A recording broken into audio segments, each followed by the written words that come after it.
आज हम लोग क्लास 10 का प्रकाश का प्रवर्तन चैप्टर में प्रतिबिंब देखेंगे। प्रतिबिंब को इमेज कहा जाता है।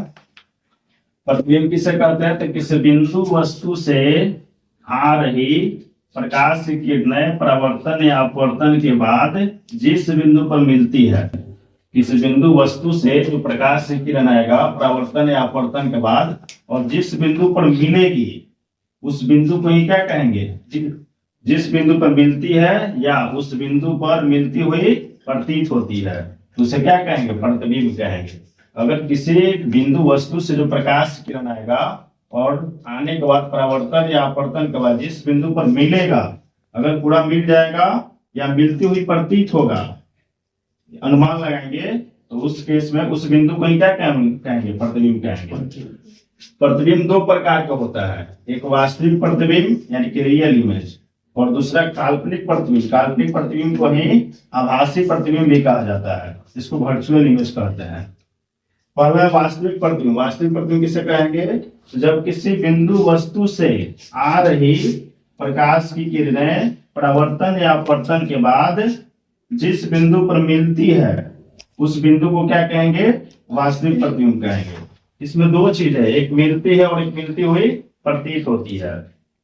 तो जब किसी बिंदु वस्तु से जो प्रकाश किरण आएगा और परावर्तन या अपवर्तन के बाद जिस बिंदु पर अगर मिल जाएगा तो जिस बिंदु पर मिलेगा उस बिंदु को ही क्या कहेंगे?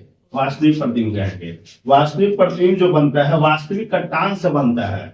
वास्तव में अगर कटेगा जिस बिंदु पर किरण कटेगा उसको क्या कहेंगे? वास्तविक कटांश कहेंगे। तो वास्तविक प्रतिबिंब जो होता है वास्तविक कटांश से बनता है। और दूसरा जो है यहाँ काल्पनिक प्रतिबिंब है, जिसको आभासी प्रतिबिंब भी कहा जाता है। जब किसी बिंदु वस्तु से आ रही प्रकाश की किरणें परावर्तन या अपवर्तन के बाद जिस बिंदु पर मिलती हुई प्रतीत होती है, अगर मिलती हुई प्रतीत होगा तो उस बिंदु को क्या कहेंगे? काल्पनिक प्रतिबिंब कहेंगे। और काल्पनिक प्रतिबिंब जो होता है वो काल्पनिक कटांश से बनता है। इसको जो है हम लोग को कल्पना करना पड़ेगा और कल्पना करने के बाद जिस बिंदु पर कटेगा उसको हम लोग कहेंगे काल्पनिक प्रतिबिंब। इसके आगे पूछा है कि वास्तविक प्रतिबिंब और काल्पनिक प्रतिबिंब अंतर क्या है? तो बता सकते हैं कि वास्तविक प्रतिबिंब जो होता है वास्तविक कटांश से बनता है और काल्पनिक प्रतिबिंब किससे बनेगा? काल्पनिक कटांश से बनेगा। वास्तविक प्रतिबिंब को जो है हम लोग पर्दा पर उतार सकते हैं, क्योंकि ये वास्तविक कटांश बनता है ना, तो इसको हम लोग पर्दा पर क्या कर सकते हैं? उतार सकते हैं। और इसको पर्दा पर उतार नहीं सकते हैं।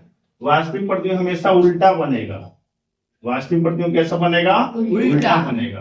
और काल्पनिक प्रतिबिंब हमेशा सीधा बनेगा। प्रतिबिंब और काल्पनिक प्रतिबिंब में क्या बताना है? अंतर स्पष्ट करना है। 2 नंबर में प्रश्न आता है वास्तविक प्रतिबिंब और काल्पनिक प्रतिबिंब अंतर स्पष्ट करने के लिए। एक तरफ वास्तविक प्रतिबिंब लिखेंगे और एक तरफ काल्पनिक प्रतिबिंब लिखेंगे। वास्तविक प्रतिबिंब जो होता है यह किरणों के वास्तविक कटांश से बनता है। वास्तविक प्रतिबिंब किससे बनेगा? किरणों का वास्तविक कटांश से। और काल्पनिक प्रतिबिंब जो है ये किरणों के काल्पनिक कटांश से बनेगा। दूसरा, यह प्रतिबिंब हमेशा उल्टा बनेगा। वास्तविक प्रतिबिंब जो बनेगा, आगे हम लोग जब प्रतिबिंब बनाएंगे तो वहां पर देखेंगे कि वास्तविक प्रतिबिंब जो है हमेशा क्या बनेगा? उल्टा। और काल्पनिक प्रतिबिंब जो है हमेशा सीधा बनेगा। तीसरा पॉइंट है कि इस प्रतिबिंब को पर्दा पर उतारा जा सकता है। जो वास्तविक प्रतिबिंब है इसको हम लोग क्या कर सकते हैं? पर्दा पर उतार सकते हैं, क्योंकि ये वास्तविक कटांश से बनता है।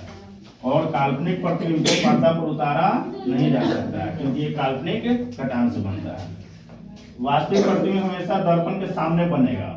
वास्तविक प्रतिबिंब जो होता है वो हमेशा क्या बनेगा? दर्पण के सामने। और काल्पनिक प्रतिबिंब हमेशा दर्पण के पीछे बनता है।